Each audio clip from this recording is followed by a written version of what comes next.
Welcome to tasty Tamil foods. இன்றைக்கி நம்ம சேனலில் பார்க்க போகிற ரெசிபி என்னென்னா வெண்பொங்கல். இந்த வெண்பொங்கல் வந்து உங்களுக்கு காலையில் டிஃபனுக்கு சூடாக செஞ்சு சாப்பிட்டா ரொம்ப நல்லாயிருக்கும். இப்போ வாங்க இது எப்படி செய்கிறதுன்னு பார்க்கலாம். அதுக்கு முன்னாடி நம்ம சேனலில் நீங்கள் இதுவரை சப்ஸ்கிரைப் பண்ணலன்னா சப்ஸ்கிரைப் பண்ணிக்கோங்க. அப்படியே பக்கத்தில் உள்ள பெல் பட்டனே கிளிக் பண்ணிக்கோங்க. அப்போ தான் நான் போடுற வீடியோஸ்லாம் உடனே உங்களுக்கு தெரிய வரும். இப்போ இந்த வெண்பொங்கலுக்கு தேவையான பொருட்கள் என்னென்னு பார்க்கலாம். பச்சரிசி இதில் வந்து ஒன்று ஃபுல்லாக எடுத்திருக்கேன். சிறுபருப்பு அரிசிக்கு அப்படியே பாதி எடுத்துக்கணும். இதில் ஃபுல்லாக அரிசி, பாதி வந்து சிறுபருப்பு எடுத்திருக்கேன். 1 கிளாஸ் அரிசி எடுத்திங்கன்னா பாதி கிளாஸ் பருப்பு எடுத்துக்கோங்க. இதுதான் கரெக்டான அளவு. 1 டீஸ்பூன் மிளகு, 1/2 டீஸ்பூன் சீரகம், ஒரு சிட்டிகை பெருங்காயத்தூள், ஒரு 10லேருந்து 12 முந்திரி, ஒரு கொத்து கருவேப்பிலை, 2 பச்சை மிளகாய், ஒரு சின்ன சைஸ் இஞ்சி வந்து நல்லா இந்த மாதிரி ரொம்ப சின்னதாக வெட்டி வச்சுக்கோங்க. ஒரு சிட்டிகை மஞ்சத்தூள், நெய் 2 டேபிள் ஸ்பூன், எண்ணெய் 1 டேபிள் ஸ்பூன், உப்பு தேவையான அளவு. இப்போ வாங்க ஃப்ரெண்ட்ஸ் எப்படி செய்யலான்றதை பார்க்கலாம். இப்போ ஃபஸ்ட்டு நம்ம சிறுபருப்பை வறுத்துக்கணும். அதுக்கு ஒரு பேனை அடுப்பில் வச்சுட்டேன். பேன் நல்லா சூடாயிடுச்சு. பேன் நல்லா சூடாயிட்ட பிறகு அடுப்பை வந்து ஃபுல் சிம்மில் வச்சுக்கோங்க. வச்சுட்டு பருப்பை சேர்த்துக்கோங்க. பருப்பை வறுத்துட்டு நம்ம பொங்கல் செஞ்சோன்னா இன்னும் கொஞ்சம் வாசனையாக நல்லா டேஸ்ட்டாக இருக்கும். அதுக்கு தான் வறுக்கிறது. இப்போது அடுப்பை சிம்மில் வச்சு ஒரு 2லேருந்து 3 நிமிஷத்துக்கு நம்ம வறுத்துக்கலாம். பருப்பு வறுப்பட்டவுடனே நல்லா வாசனை வரும். அந்த வாசனை வர வரையும் நம்ம வறுத்துக்கலாம்.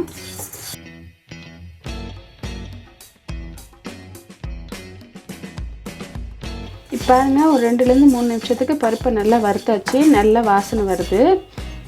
இப்போ பருப்பை நம்ம அரிசியில் சேர்த்துக்கலாம். இப்போ அரிசியும் பருப்பும் ஒரு 1/2 மணி நேரத்துக்கு நல்லா ஊறணும். நல்லா ஊறினா தான் பொங்கல் நல்லா வரும். அதனால் அரிசியும் பருப்பையும் ஒரு 3 தண்ணி நல்லா அலசிட்டு ஒரு 1/2 மணி நேரத்துக்கு நல்லா தண்ணியில் ஊற வச்சுக்கலாம். ஊறிட்ட பிறகு நம்ம பொங்கல் செய்யலாம். இப்போ இது ஊறட்டும். பாருங்கள், அரிசியும் பருப்பும் ஒரு 1/2 மணி நேரத்துக்கு நல்லா ஊறியாச்சு. இப்போ பொங்கல் செய்கிறதுக்கு நான் குக்கர் அடுப்பில் வச்சுட்டேன். இதில் நெய் 1 டீஸ்பூன் அளவுக்கு சேர்த்துக்கோங்க, ரொம்ப தேவையில்லை. நெய் நல்லா சூடாயிடுச்சு. இப்போ இதில் நம்ம அரிசியும் பருப்பையும் சேர்த்துக்கலாம். அரிசி பருப்பையும் சேர்த்து நல்லா அந்த நெய் கூட ஒரு வாட்டி நல்லா ஃபுல்லாக மிக்ஸ் பண்ணிக்கோங்க. பாருங்கள், நல்லா மிக்ஸ் பண்ணியாச்சு. இப்போ இதில் தண்ணி சேர்த்துக்கலாம். இந்த கிளாஸில் 1 கிளாஸ் ஃபுல்லாக அரிசியும் 1/2 கிளாஸ் வந்து பருப்பும் எடுத்தேன். ரெண்டும் சேர்த்து 1/2 கிளாஸ் ஆகும். 1/2 கிளாஸுக்கு வந்து நம்ம நார்மலாக வந்து 3 கிளாஸ் தண்ணி வைக்கணும். இது வந்து பொங்கல் வந்து ரொம்ப வந்து கொலைய வரணும், நல்லா வெந்து நல்லா கொலைய வரணும்.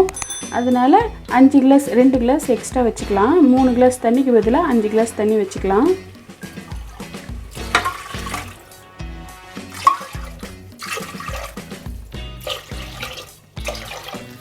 பாருங்க, 5 கிளாஸ் தண்ணி சேர்த்தாச்சு. நல்லா மிக்ஸ் பண்ணிக்கோங்க. இப்போ இதுலேயே பொங்கலுக்கு தேவையான அளவு உப்பு சேர்த்துக்கலாம். மஞ்சத்தூள், இப்போ மஞ்சத்தூள் சேர்த்து நல்லா வந்து மிக்ஸ் பண்ணிக்கலாம். பாருங்கள், நல்லா மிக்ஸ் பண்ணியாச்சு. இப்போ குக்கர் மூடி போட்டு நல்லா வேக வச்சு எடுக்கணும். நல்லா கொலைய வரணும் பருப்பும் அரிசியும் சேர்ந்து. அதனால் அடுப்பை மீடியம் ஹீட்டில் வச்சு ஒரு 4லேருந்து 5 விசில் வேக வச்சு எடுத்துக்கலாம். வேகட்டும். இப்போ பாருங்கள், ஒரு நான் 5 விசில் விட்டு வேக வச்சு எடுத்துக்கிட்டேன். ப்ரெஷரெல்லாம் போயிடுச்சு. இப்போ திறக்கலாம். இந்த மாதிரி நல்லா கொலைய வரணும். நல்லா மசிச்சுக்கோங்க கரண்டி வச்சு. பாருங்கள், இந்த அளவுக்கு நல்லா மசிஞ்சு இருக்கணும். இந்த அளவுக்கு கொஞ்சம் தண்ணியாகவும் இருக்கணும். ரொம்ப கெட்டியாக இருந்தால் நல்லா இருக்காது. இந்த அளவுக்கு கொஞ்சம் வந்து தண்ணியாக இருக்க மாதிரி பார்த்துக்கோங்க. இப்போது நம்ம தாளித்து கொட்டிக்கலாம்.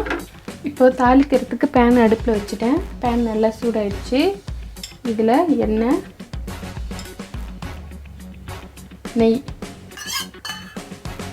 இப்போது எண்ணெயும் நெய்யும் நல்லா சூடாயிடுச்சு. சூடாயிட்ட பிறகு அடுப்பை வந்து ஃபுல் சிம்மில் வச்சுக்கோங்க. இப்போ இதில் இஞ்சி, பச்சை மிளகாய், சீரகம், பெருங்காயத்தூள், மிளகு, ஒரு கொத்து கருவேப்பிலை, முந்திரி பருப்பு, இதெல்லாம் சேர்த்து ஒரு 2 நிமிஷம் நம்ம தாளிச்சிக்கலாம். முந்திரி வந்து கொஞ்சம் லைட்டாக வந்து பொன்னிறம் ஆகணும், அது வரையும் நம்ம தாளிச்சிக்கலாம். இப்போ பாருங்கள் முந்திரி நல்லா கலர் மாறிடுச்சு, இந்த அளவுக்கு ஆகணும்.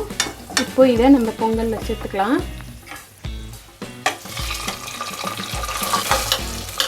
சேர்த்துட்டு இதை நல்லா கலந்துக்கோங்க.